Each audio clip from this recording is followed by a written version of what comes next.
I'd love to introduce Tarleton. So this is Tarleton Gillespie. Is that the right pronunciation? Okay, great. And Tarleton is a colleague of mine at Microsoft Research as part of the Social Media Collective, which studies social media and how it impacts society, and how we should think about it and shape it. And does they do a lot of fascinating work interviewing people that are involved in these areas. Tarleton has at least one area of expertise is in content moderation, and he wrote a book, which I read last week, called Custodians of the Internet, Platforms, Content Moderation, and the Hidden Decisions that Shape Social Media. And so I wanted to invite him here to talk to us about content moderation and how it applies to the types of products and events that we're interested in running, being tools that facilitate social presence, especially in the context of virtual events. And so what do these tools enable, and what sort of responsibilities do they have towards moderation, and then what are the technical, social, and legal moderation mechanisms for these virtual presence platforms. And before we get started, I think it might be useful for us to get on the same page about what is a platform and what is content moderation. So I pulled a quote almost verbatim from Tarleton's book about what platforms are. So Tarleton is focusing mostly on social media platforms. Do you want to talk us through what you think a platform is, Tarleton? Yeah, and I think this is a great way to sort of start the conversation and explain why I was hoping to have a fireside chat rather than a presentation. I'm really intrigued to hear more from the audience and from you, Nicole, kind of like which things are in your mind when you say virtual presence. It seems like there's sort of event kind of things like the ones we're using now. There's sort of the traditional, Teams, Zoom, Slack, Skype kind of things. And then, of course, there's like the talk of the metaverse and sort of whatever that is or shall be. And part of the there's stuff for me to learn from what you all know and from what questions you have, because when I was writing this book, the focus for me was largely on the sort of biggest social media platforms. I tried really hard to think not just about sort of Facebook, Twitter, YouTube, but also to throw my arms a little wider to think about app stores as a platform, news content, commentary sites, gaming worlds, content archives that allow user participation in various forms. So I was trying to get my arms around a category of players that I wanted to be careful to call platforms. And I, in earlier publications, had been sort of raising the question of like, who is calling themselves a platform and why?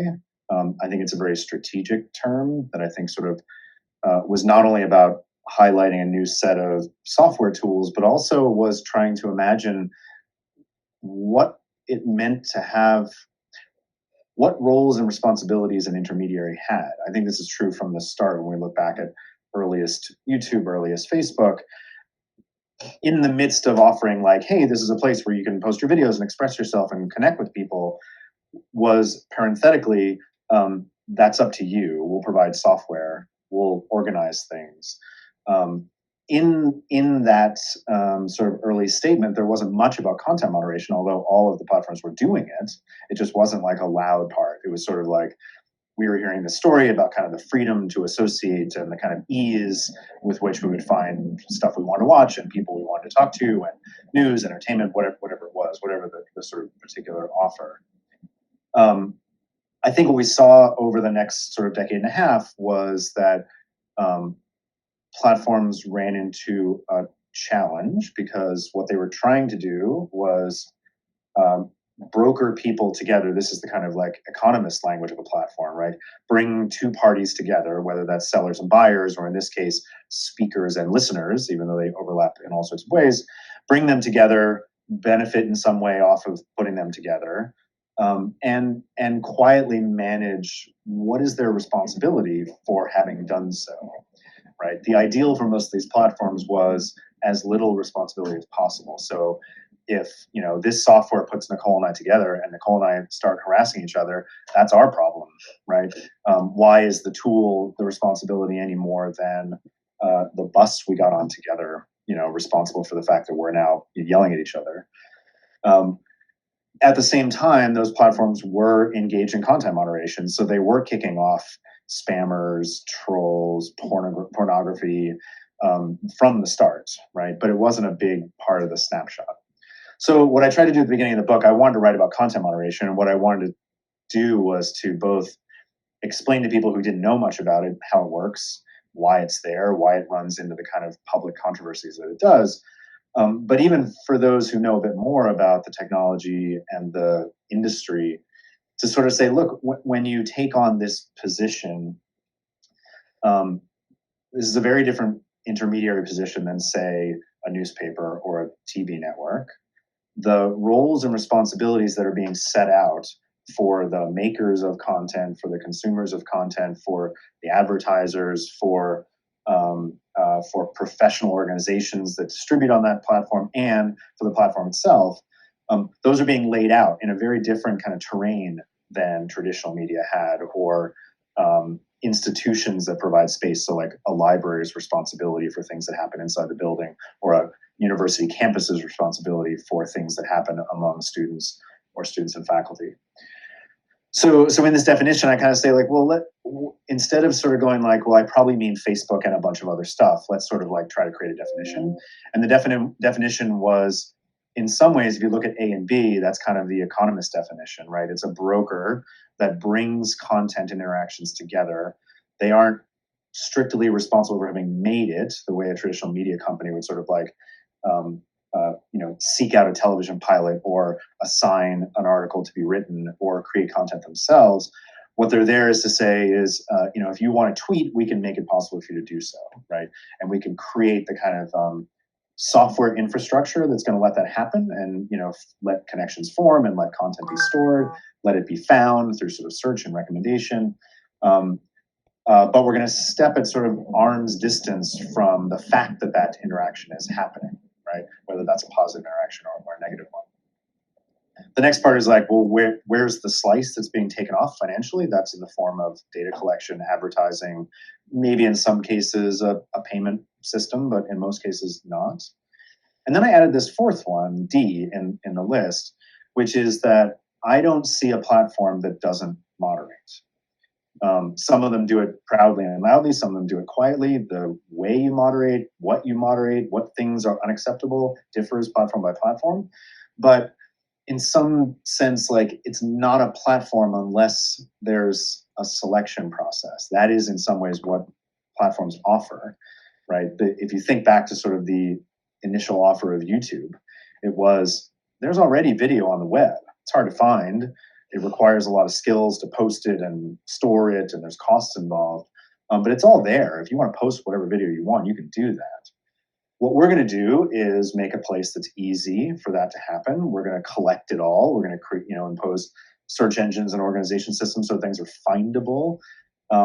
And it's going to be the best stuff. It's going to be not the stuff that's going to offend you. It's going to be not the worst of the worst. We're not going to be a porn site. We're not going to be a site that is super violent, right?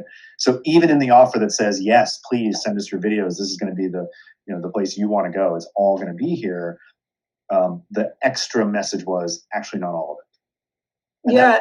And I think one thing I was really fascinated by in your book is that, honestly, when I thought, am I going to read a book about content moderation? That's so boring. That's like reading a book about taxes. But, no. Well, I'm glad you got past that. That's good. But then, it really made me think deeply about, in particular, you sort of suggest that the product that we're selling as Facebook or as these platforms is in fact the moderation. It's like that's the central thing of the platform. Yeah, and I would say that when you read the news now, like when I was writing this book, this wasn't a huge news story, so I thought I was going to be writing the book that's like, hey, do you know they moderate? And by the time it came out, it was like, you already know that. But when we focus on like, are we going to kick off Alex Jones, or what do we do about the Christchurch shooting, or do we suspend Trump for saying this thing? We tend to focus on these very specific kind of uh, very dramatic, very sort of singular and sort of removal questions, right? Do you kick someone off? Do you delete a post? And I want to sort of like say, look, moderation is actually bigger, right? We're sometimes removing things, we're sometimes making things more visible, we're sometimes limiting who can get things under what conditions. We're also giving users tools to sort of moderate for themselves, so block someone who's harassing them, or block certain kinds of terms or profanity or whatever. All of that is this kind of quite complicated and quite complicated idea of, does the intermediary have some responsibility for what happens in there? If it does, what's the nature of that responsibility? And that was a piece that didn't fit neatly in kind of the promises of the platforms, which were, again, maybe last decade being sold as like openness, ease, everybody, right? The kind of cornucopia. Yeah.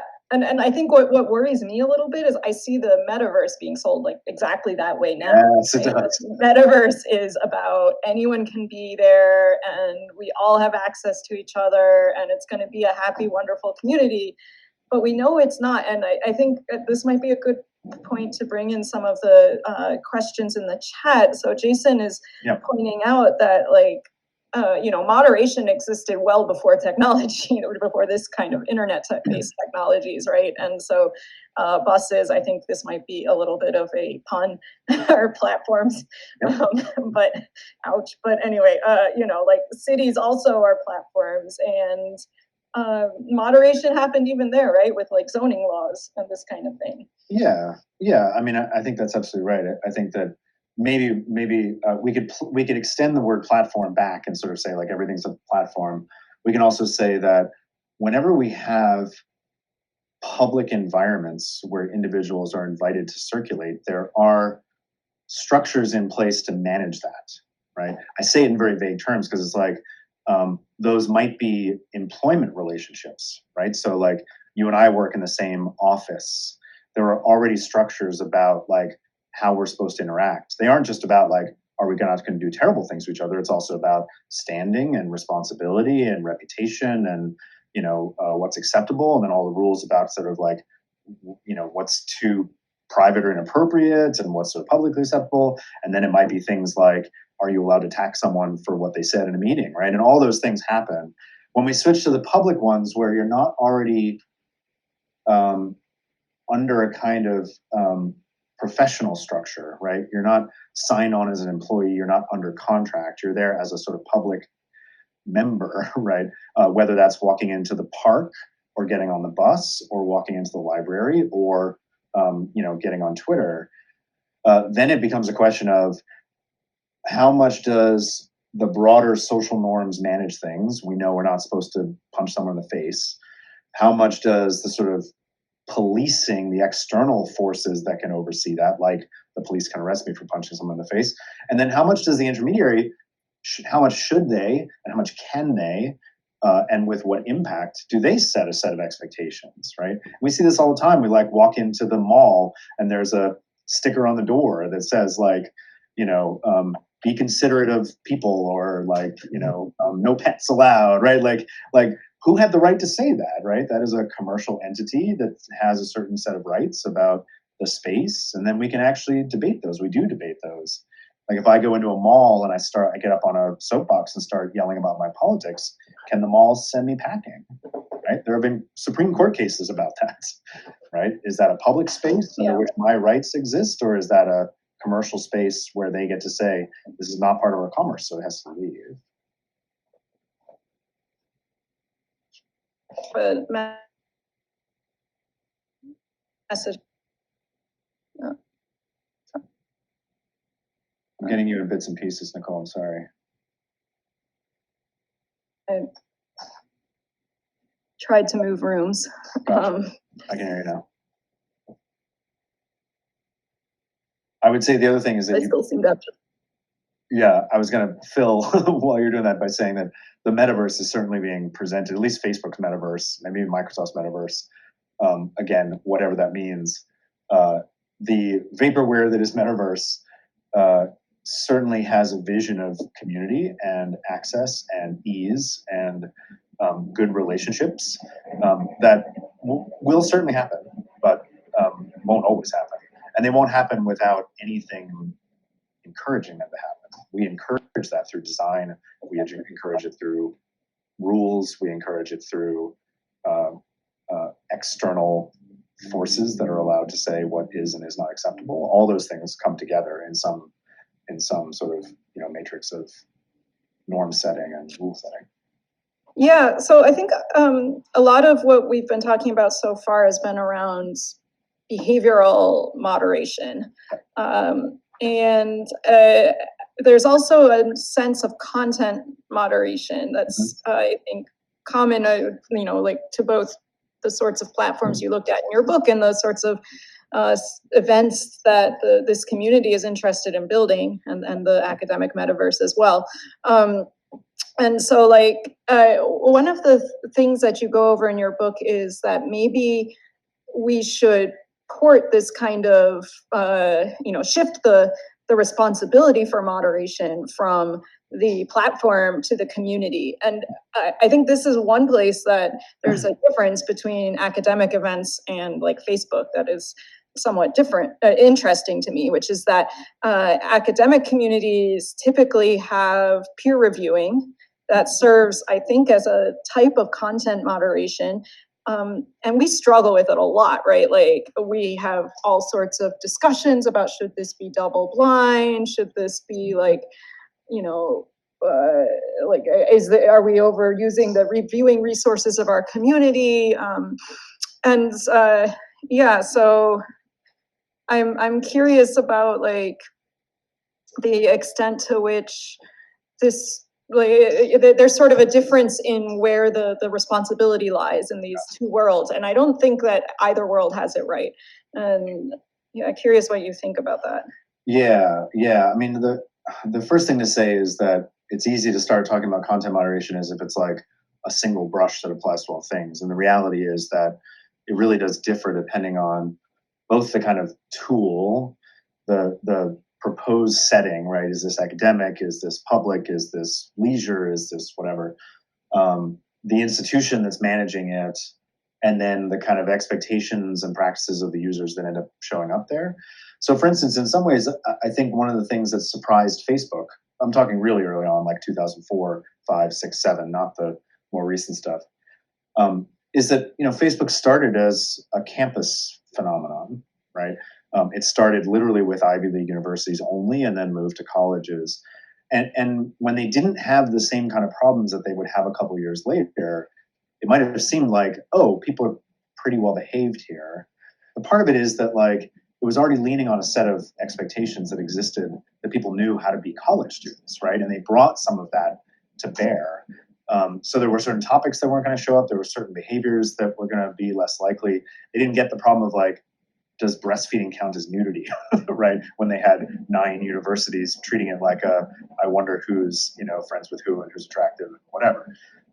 So institutions can bring certain kinds of norms. If you have a meeting, like a conference, and it's already like under the guise of an established, scholarly organization that has some history, both that kind of brings norms and expectations, but also there's certain risks, right? Like I know I could be seen by a senior in my field, and I don't want to be acting like a jackass. So all of those things kind of work already before you have to wonder about the specific levers you can pull on a piece of software.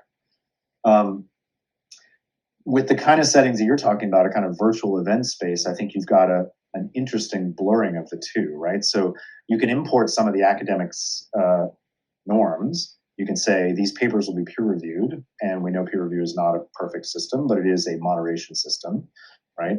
And you can say for the day of the event, there are rules, and the tool doesn't allow certain things to happen, and you could be kicked off if you do certain things that are unacceptable.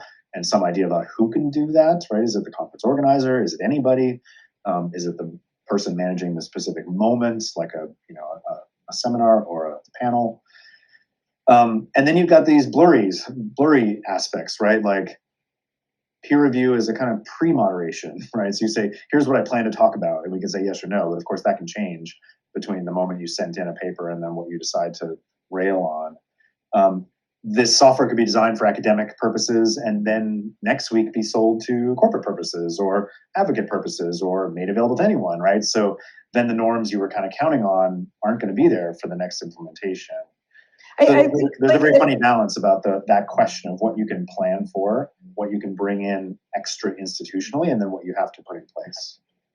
Yeah, and I think the content moderation maybe also doesn't stop, especially in virtual events, at the like whose paper was accepted, and also like, let's just focus on content for a minute and not on the behavioral aspect, right? Like we have whose paper was accepted, but as virtual events don't really have a capacity constraint, and we're going to have just massive volume. And that turns us almost into more of a Facebook style thing. Like you need a news feed, you need recommendation algorithms, you need to create engagement and presence, which is what this community is interested in. Yep. And all of those are very influenced by moderation policies, like, whose talk do I put in which session, and how do I put like enough kind of inter-talk time for people to interact, and how do I guide these interactions so that certain pockets of people end up together. Right. And I guess all of this kind of made me like, I was reflecting on this when I was reading in your book about how there's many different cultural norms and preferences and that maybe like, we want to have many different pockets of interaction, and we should just let these pockets evolve separately and not try to enforce the norms of one pocket on the norms of another. But then that kind of counters the whole point of these academic virtual events that allow like broad access. And I mean access both in terms of access to content, but also access to listeners. Yeah. I mean, in some ways, this is like the end of the book and the end of every content moderation discussion, is that in some ways we're talking about the problem of publics, right? You want to bring people together for a common purpose. You know that it's very easy to, one way you can do that is you can sort of set a set of ground rules to which you expect everyone to participate. When you do that, you raise this question of like, why you, which rules, who did that exclude, and who did that privilege? You may think, okay, well, we have to offer variety, right? It can't just be a one size fits all. It has to be sort of acknowledging diversity of perspective and participation style and what have you. Then you go like, well, how do you produce that diversity and still have a common purpose, right? Still get something done or still meet together in the same sense. And a kind of like institutional goal, which is like if it's an academic event, it's not exactly a public town hall. It is trying to accomplish something, right, that we hope is a shared goal. But what we discover in practice is it isn't exactly, not in the details, right? Yeah. And so that shared goalness is a tricky aspect of things. The Facebook exaggerates this problem because they want to be everything to everyone all the time, and that's an immense undertaking. When I think about sites that have a bit more of a kind of specific purpose in mind, so for instance, LinkedIn, right? LinkedIn is open to everyone.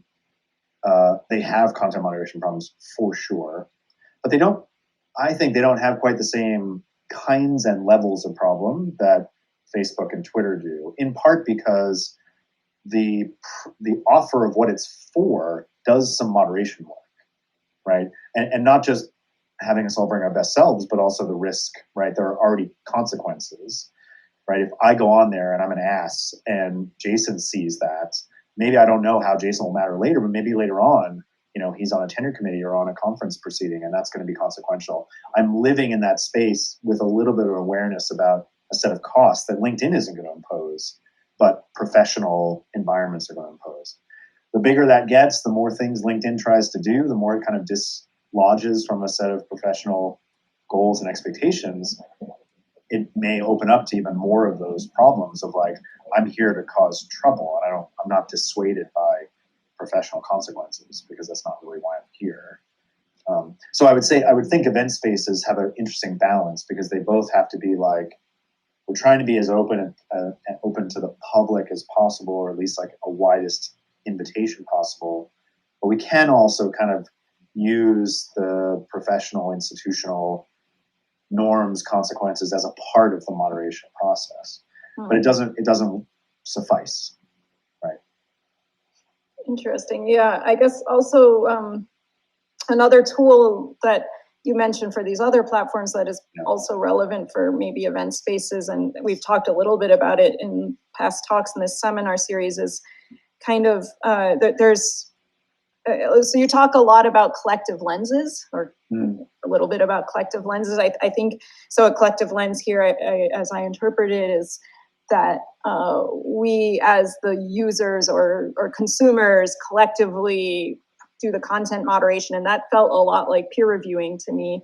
But you also suggest things like I should be able to individualize my content moderation, say build out the schedule of the event that I want to attend, and then also be able to port, and this was really interesting to me, that we should have some sort of like ability to port all that work we've done to figure out our content moderation across spaces and across communities, and contribute to different collective lenses. So like, I can find my community at Chi alongside my community at EC by kind of projecting this one tool that maybe the platform provides. Yeah, it's an incredibly hard thing to imagine given the kind of incompatibility of platforms. This is part of why many people have been pushing to have it so that like your Facebook profile can be sort of ported to your Twitter profile, like those have to be compatible, which they're not. What I was pushing was, we have a lot of debates about like, what is Facebook doing? Who are they kicking off? And it is a problem, particularly for the platforms that have taken on this responsibility, Facebook and YouTube and Twitter, to say like, it's our job to kind of police the activities. And by the way, it's in our interest to kind of have like a one size fits all set of rules, even though we're talking about people in the US and Germany and Indonesia and South Africa, and sort of trying to treat them with one broad brush as much as possible. The flip side that you often got from the sort of tech community was, well, the great thing is we can just give users tools, right? Like if someone's harassing me, I can block them. I'll never hear them again. Done, right? And that seems incredibly powerful, right?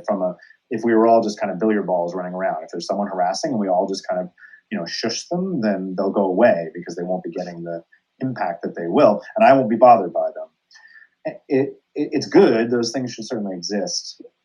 They're very individualized. They don't recognize that these things happen to communities of people, that there's expertise in communities, and of course that they happen across platform, right? So it puts an immense amount of work, and often, by the way, meant that platforms didn't have to do certain kinds of things because they were like, well, users can protect themselves. This was what Twitter's position for a long time, until like 2014, 15, way later than some of the other ones, which was like, we don't want to be picking speech. We'll give you lots of tools to kind of mute people, block people, whatever.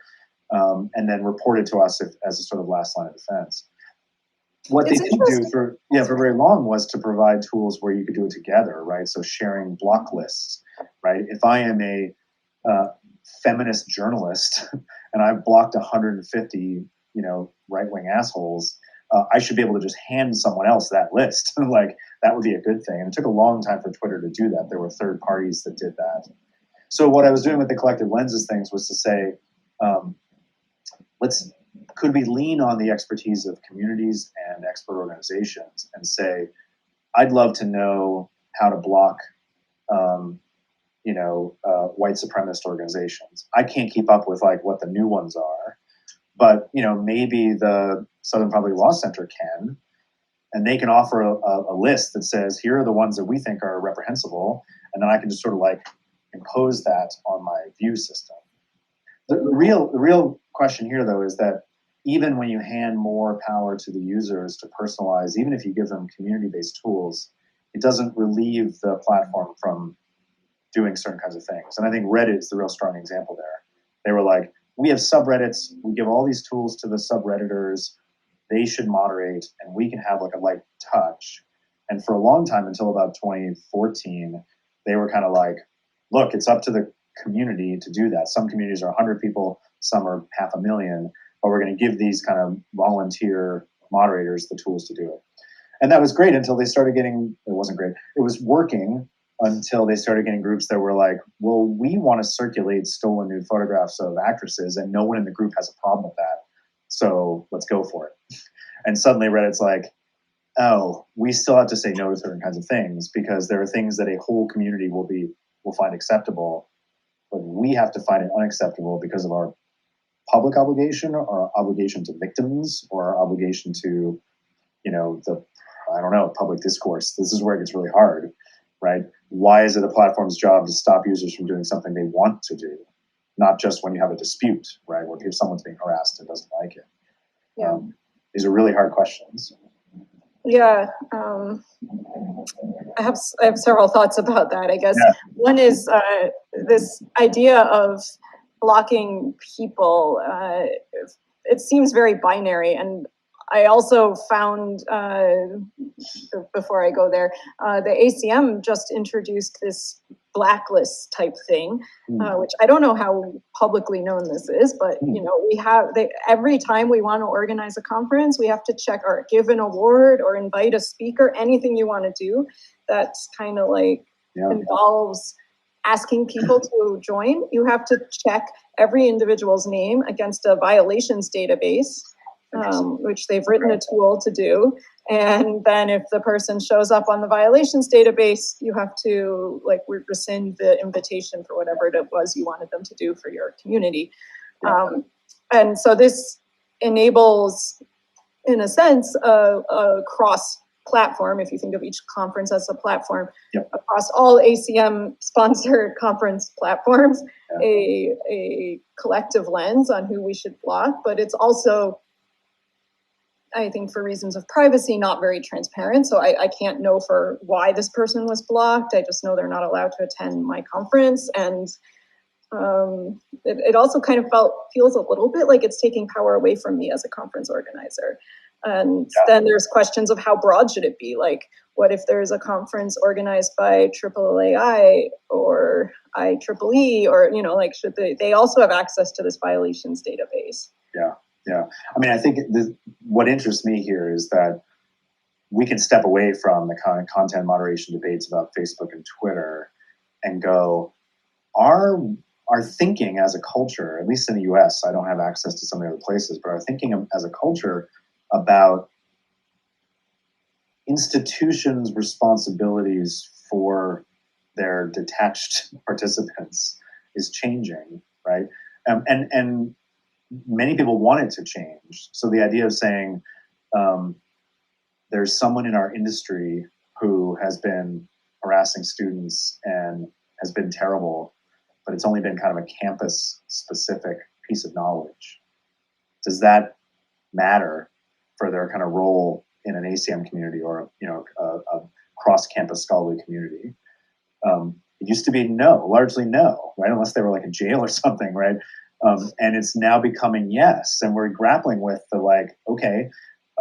there were problems with the kind of silence. There was problems about people who would continue to benefit from a position of power that wasn't challenged because the place where it was trouble was compartmentalized. And now that's changing. But then we have all these new questions about if ACM, all the questions you raised, right? Like a violation in one portion of that space becomes a mark that is then going to carry, right? So every conference that kind of is under that umbrella is now going to exclude that person.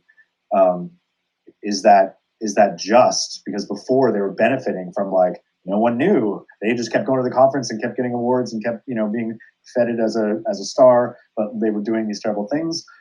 How was that sense of conclusion and justice conveyed? Now you as a conference organizer can't really know how well that was done or whether you would make a different judgment. But then again, you are creating a conference under the umbrella of ACM, right? So you are also benefiting from legitimacy and attachment to ACM.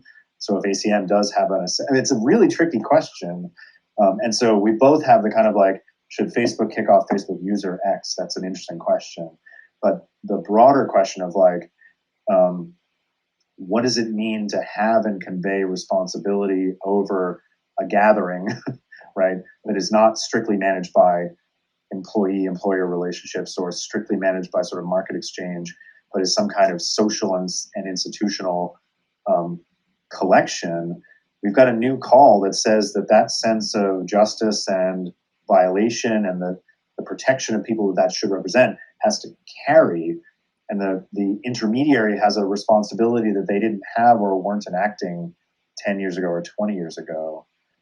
So while we're having this debate about YouTube, we're also having this debate about ACM or should a publisher let go of an author because people are saying that they're, this is the cancel culture debate, right? I think that's sort of misarticulated, but the thing that we're grappling with is like, we're asking for that responsibility to carry differently, which means someone has to enact it and it has to carry in consequences. And we really haven't, we're uncomfortably treading into new territory about the redistribution of responsibility. And also like I'm asked to act on something without any rationale for it, which makes me uncomfortable. Right. But in the past, your lack of awareness of that person's problems or the ability to say, well, that probably doesn't apply to me, was benefiting certain people, right?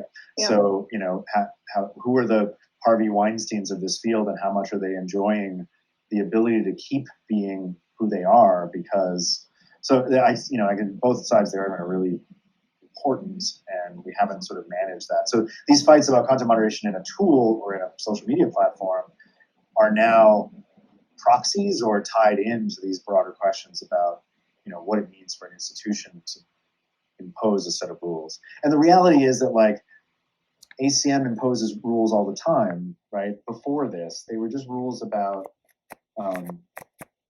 what looks like a conference, what looks like research, what are the expectations of academics at such events?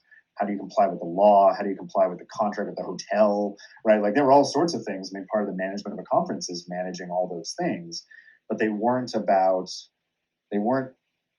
as much about propriety and harm, and they weren't as much about violations that happen elsewhere. This is a question that platforms are really struggling with, is like, if you're Spotify and you have a musician on there who's, going to jail because of something they did in their life, am I allowed to say, well, I'm only distributing their music, so the court's going to deal with whatever they did to somebody.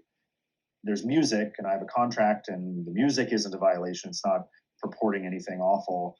Or am I a part of a mechanism that funds this person and grants this person cultural reputation, in which case I'm either helping or hurting? And when I say, sure, R. Kelly can be at the top of my playlist, have I allowed something? Or do I get to just say, the music is the music and the behavior is the behavior and the behavior happens somewhere else, so I don't have to worry about it? Even the rules about which part you're touching are changing a bit. Yeah, it reminds me of a bit, like this is a bit off topic, I'll swing it back in a minute, but I was listening to, I like very much the podcast The Sway by Karis. I'm sure. And she had one on corporate responsibility recently, and how should corporations have reacted to the whole Ukraine mess? Like, should they pull out? And can we sort of interpret the grade or the extent to which that their reaction to Ukraine was a good thing and like responsible? And one thing that really came across there, and I think it's relevant here, which is why I brought it up, is that society nowadays really wants entities that are, because entities are so global and so powerful, like ACM, like Facebook, that society really wants them to take a stance, like moral stance on things. And that's actually good business policy. And having a woke CEO is supposed to be an insult, but the interviewed person is like, you want a CEO that's awake, that's a good thing, right?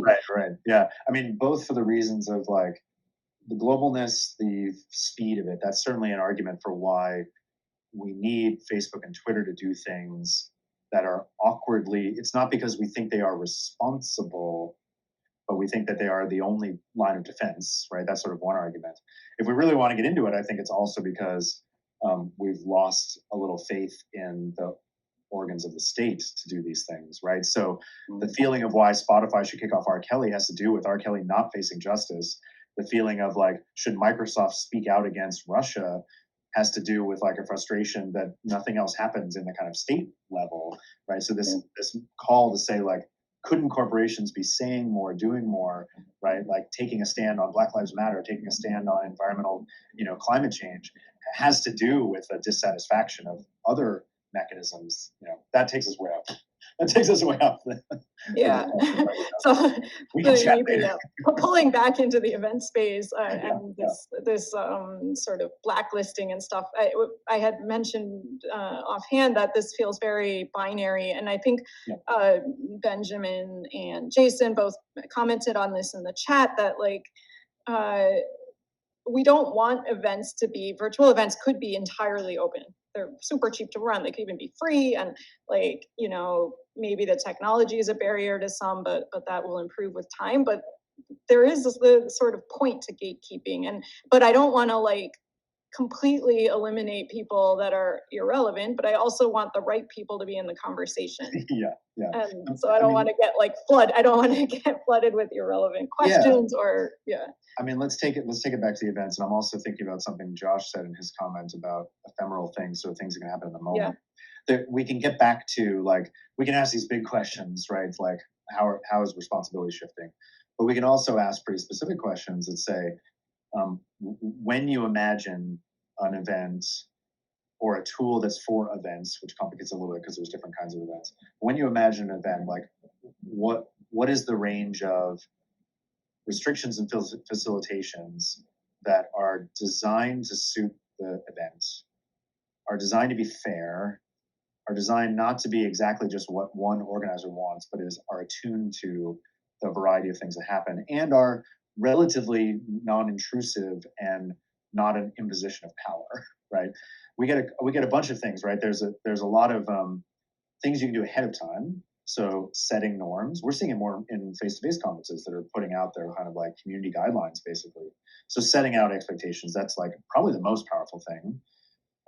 Design techniques, right? Like, does this room have microphones or is it speaking from every location?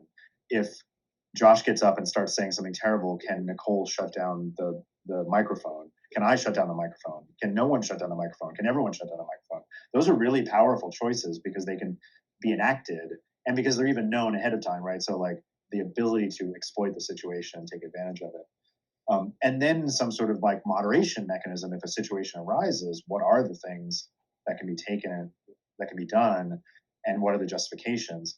And Josh is right. There's a lot of things in live or streaming or flow activities that are very different than the tweet is up. Now we have to decide where it comes down. Mm-hmm.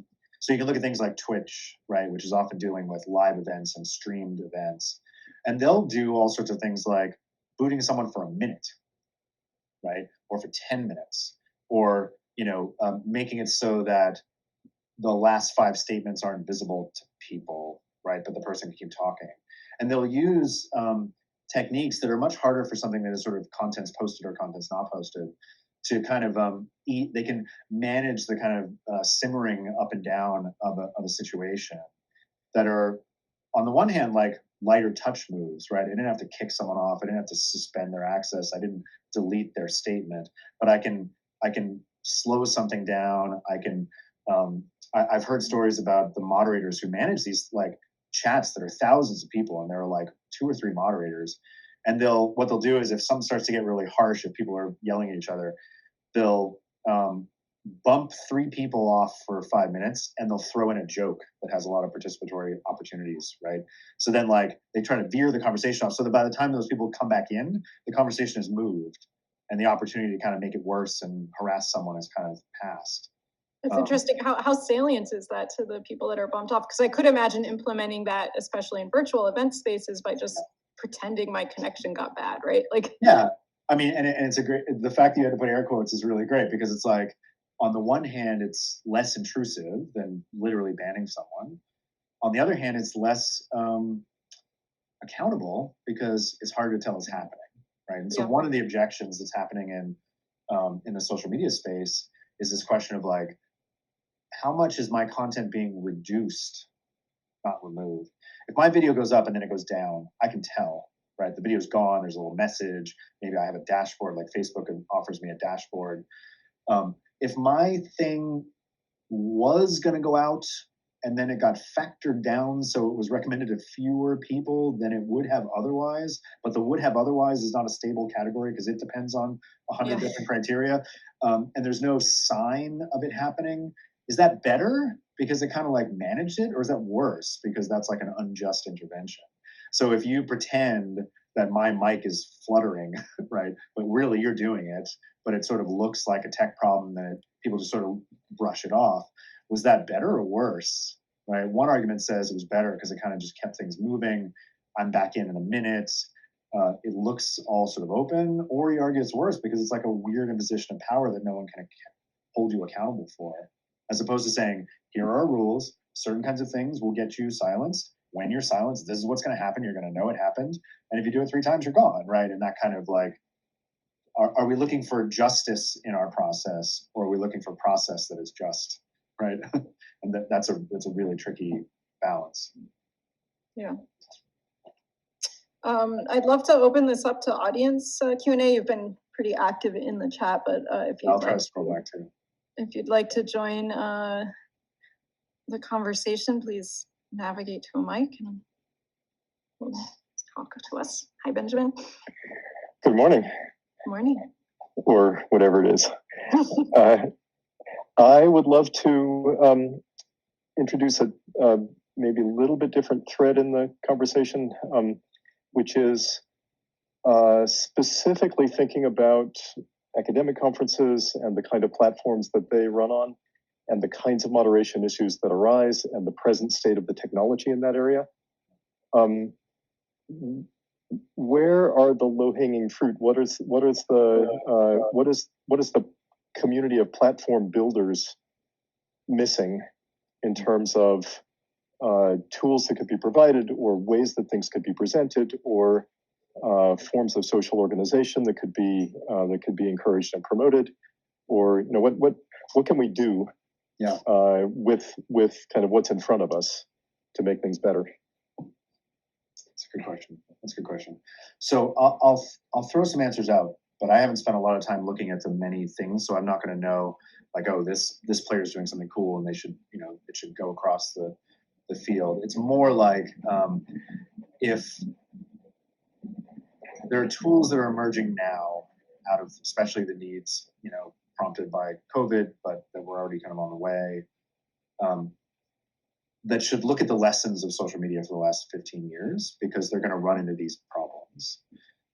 The first one I think I've sort of said, which is when you start small and you start with a specific community, you may not realize it, but you're borrowing the norms of that community. And that's great until you expand, right? And so I think a lot of these platforms that were built to serve one kind of thing, like, oh, corporate meetings would be better this way, academic events would be better this way, chats with your doctor would be better this way. The economic imperative, once you've done that, is to say, how can we take the same software and sell it to 19 other communities? Because why not, right? But then what happens is you peel away whatever organizational efforts you built from the things you were already borrowing but didn't maybe realize it. And when one of them slips away, you realize that what you have is not enough, right? And you can't count on people showing up with the same expectations that the people were coming up when you first sold it to academic conferences, let's say, as an example. That's one. The second is that I think that the social media platforms spent a long time trying to say that they were neutral and should be understood as neutral, and that the solution would be quiet content moderation that they were doing, but not really talking much about, offering to hand users a lot of tools, and looking the other way about problems that were emerging. And this lasted for a while, but a couple things happened. One is that the problems got too acute, right? So it's hard to take that position, if the press is saying maybe you screwed up the 2016 election, whether you did or not, right? It's hard to be like, you know. And in fact, there's a great moment because like 2 months after the election, Zuckerberg said that he thought it was crazy to think that misinformation had any real effect. And he rolled that statement back a lot, right? It wasn't crazy. It's not clear. There's lots of people researching like what effect it had, but the stakes are so much higher. When you're a smaller platform and growing, and the sort of like user base is kind of into it, you aren't a target for that kind of misuse, right? You're not viable for you know, political actors in Russia to try to use your system to sow chaos. But the bigger you are and the more widespread and the more sort of vulnerable, and that those targets are powerful. But the other thing that's changing is like I was saying, I think that the new tools, whether it's metaverse or whether it's you know, some of these kind of platforms, or whether it's work collaborations like Team and Slack and whatever, are stepping into an environment that the discussion about platform responsibility has already shifted. So you can't claim to be a neutral tool provider, even when it looks like you still should be able to, right?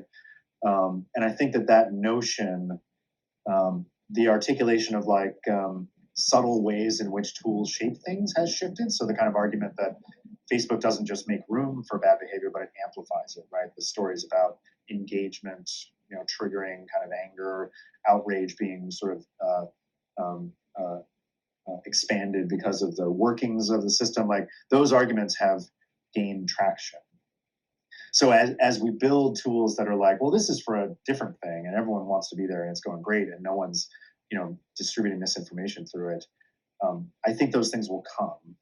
And I think the position of, well, we're just a tool provider won't even stand in the way that it sort of did for a while for the social media platforms. So in some ways you want you want what to do. Finding a language of responsibility that is suitable. I think this is really hard because I think that the social media platforms invested a lot in a language of impartiality. And when they tried to articulate any other language, they got set on their heels by critics who were saying, you're intervening, you're not supposed to. So I would say building up a logic of responsibility that says, here's what we do and why. And it's an interventionist language that you can get behind, right? Like, is that human rights? Is that academic freedom? Is that participatory equity? It's like the language of what it is you're trying to intervene for is hard. And I think impartiality is real tempting, but I don't think it's going to work. It's easy, impartiality. Yeah, it had a long legacy, right? Like they had 100 years of tech law that said, as long as you're a conduit, you're not responsible for certain things. And Section 230, which provides all sorts of protections, kind of has that language. But the court of public opinion is shifting about whether you can say, sorry, we make the space and you do the thing, and all bets are off. I don't think that works anymore. The law may change or not, but the kind of like expectations of users and the anger when terrible things happen, it matters whether or not the law catches up or not. Thank you. All of that is super helpful and interesting. Yeah. I'm continually worried about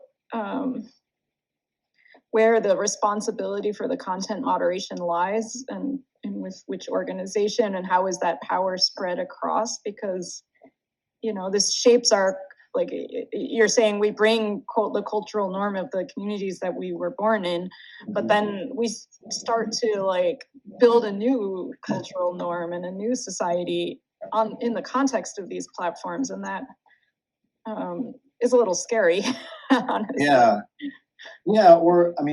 It's interesting. Like when you were saying that, I was thinking about this is sort of, again, when you think about earlier social media platforms built somewhere and then going global, right? Like we'll probably look back and find it really unbelievable that these kind of like really empowering tools that allow people to circulate content right away with very few barriers were sort of like thrown open to places across the world without any kind of consideration of what that would mean, like what you needed to have in place to do that. I always imagine like if someone was like, I'm going to go to a country that I've never been to and don't speak the language of, I'm going to open 100 printing presses and unlock the doors and just let them run.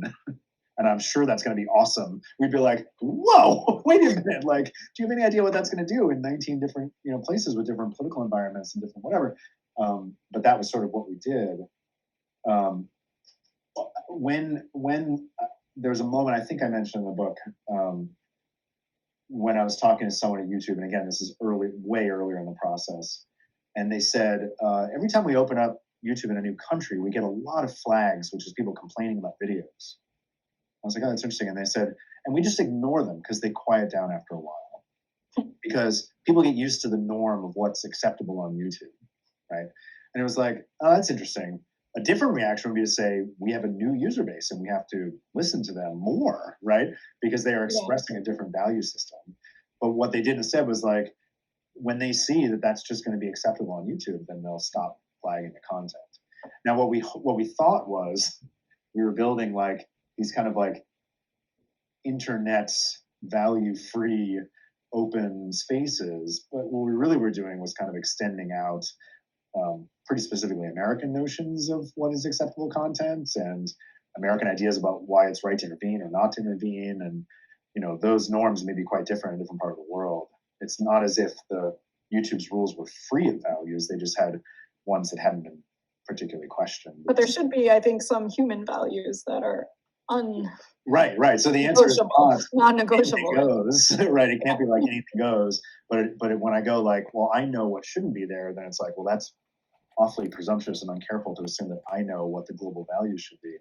The tricky part is that the solution to that is always the solution, which is messy sociopolitics, right? Like figuring out what values are shared and negotiating what right you have to impose them, and finding human rights presumptions that you're allowed to impose, and then saying other values have to be negotiated in different places, which means I can't make one YouTube, I have to make 17 YouTubes. Nobody, YouTube doesn't want to do that. Those are hard things to do, and they aren't tech solvable in the easy sense. There's not an algorithm that's going to do that. Yeah. I think, did you have a last question, Benjamin? Or? Okay.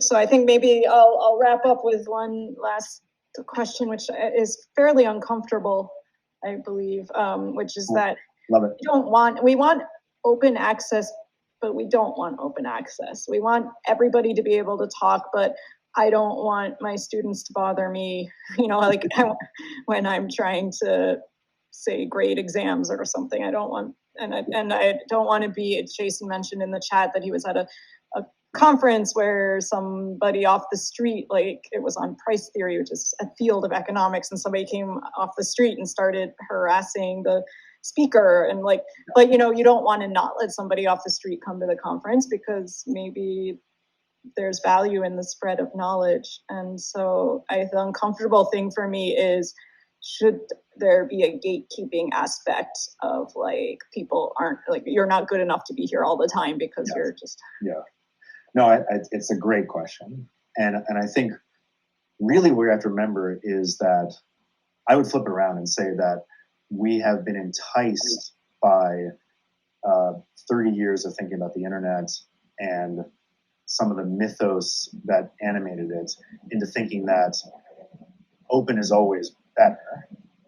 And the reality is that we need, for many reasons, to create closed environments, whether that's to get a conversation done, whether that's we need to surround ourselves with certain kind of expertise, whether that's it's unmanageable at a certain size. All those are like reasonable things to do for privacy, for allowing communities to kind of form without being disrupted by people, right?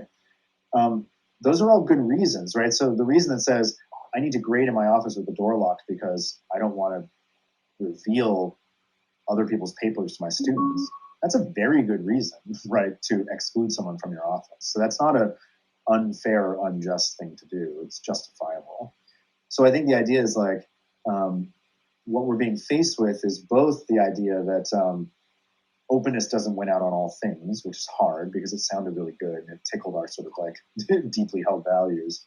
That we recognize that we close doors and create structure all the time, but we better do it thoughtfully and for the right reasons. And we better have defensible reasons for doing it. We better recognize that the rules and barriers and exclusions we create when it's 100 of us don't pertain when it's 10,000 of us, and don't pertain when it's 100 million, right? So part of the tricky thing for the social media platforms is that like they became public resources in ways that they maybe hoped for, maybe didn't anticipate, who knows, but it just changes the game. I'm sorry, right? You don't get to be only for certain people if you are now like one of the key venues where politicians speak or knowledge is shared. But it's okay to say this conference is only for certain people, as long as you can say why, and that you can think about not just the why, but the implicit effects it might be having. We're having this conversation. We go like, if our conferences are always in the US, who doesn't get to come? If our conferences cost $1,000, who doesn't get to come? That's not the, can anybody walk off the street? But we know that's having implications. We know who's getting to be part of the conversation and who finds it much harder. So we have to go, well, that's a barrier. That's a moderation barrier. It wasn't there to exclude someone, hopefully, but it is excluding someone. So we better reconsider that. But maybe the nice thing is that all of these questions about content moderation become a forcing function to ask really hard questions about why is this only these people? Did we create barriers that we didn't mean to? Do we have barriers and are they justifiable? Are they doing what we think they're doing? And do we have to rethink them under new circumstances? As long as we've asked all those questions, I think it's okay to say this workshop was only for these 50 people because something can be accomplished that's special. Or this town hall meeting is only for people who are willing to play by the rules and not just shout for an hour. That's okay, as long as it's done justly. We think about the consequences. We're super thoughtful about why. And we keep having that question. And we recognize implicit ways that we do it, right? The door is locked or the software doesn't let you do it, not just here's the rule, are you going to abide by it? So yeah, it requires constant consideration about both the purposeful effects and the accidental effects, but it's not that you can't have boundaries and structures. Great, thank you. This was a very fascinating conversation, and I think we'll stop the formal part of the presentation here, and I invite you to come discuss with people in the tables at the north of the room. Cool. Yeah. Thank you so much.